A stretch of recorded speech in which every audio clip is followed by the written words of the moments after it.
एक महत्वाची मोठी बातमी सांगलीत नाही येते। सांगलीत पोषण आहारात आढळला वाळा आढळलेला आहे। महाराष्ट्र शासनाच्या एकात्मिक बाल विकास योजनेअंतर्गत गर्भवती माता आणि बालकांना वाटप करण्यात हा आहार आला होता। यात वाळा आढळलेला आहे। डाळ, तांदूळ, तिखट, मीठ एकत्र असणाऱ्या पॅकेटमध्ये हा वाळा साप आढळलाय। अंगणवाडी सेविकांना आहार वाटप न करण्याचा निर्णय राज्यातील एकाच ठेकेदाराकडे पोषण आहार वाटप करण्याची जबाबदारी देण्यात आली होती, मात्र त्यातच हा वाळा साप आढळल्याचा पाहायला मिळतोय। अधिक माहिती जाणून घेऊ। आमचे प्रतिनिधी विजय पाटील सध्या आपल्या संपर्कात आहेत। विजय, काय अधिक तपशील? नक्कीच सांगलीच्या पलूस तालुक्यामध्ये एका अंगणवाडीमध्ये हा प्रकार धक्कादायक प्रकार समोर आलेला आहे। एक पोषण आहारामध्ये चक्क या ठिकाणी वाळा साप हा या ठिकाणी आढळून आलेला आहे।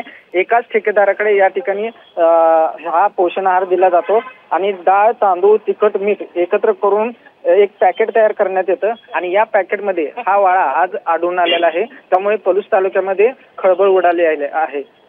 धन्यवाद आपण दिलेल्या सविस्तर माहितीसाठी।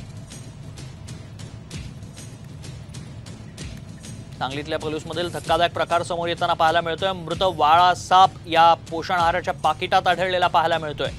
एकाच ठेकेदाराकडे पोषण आहार वाटपाची जबाबदारी देण्यात आली होती, मात्र त्यात हा धक्कादायक प्रकार समोर येताना पाहायला मिळतोय। जर कोणाच्या पोटात गेला असता तर काय परिस्थिती उद्भवली असती याची कल्पनाच न केलेली बरी। अंगणवाडी सेविकांना आहार वाटप न करण्याचा निर्णय घेण्यात आला। राज्यातील एकाच ठेकेदाराकडे पोषण आहार वाटप करण्याची जबाबदारी सोपवण्यात आली होती। याच पाकिटात हा मृत वाळा साप आढळलेला आहे।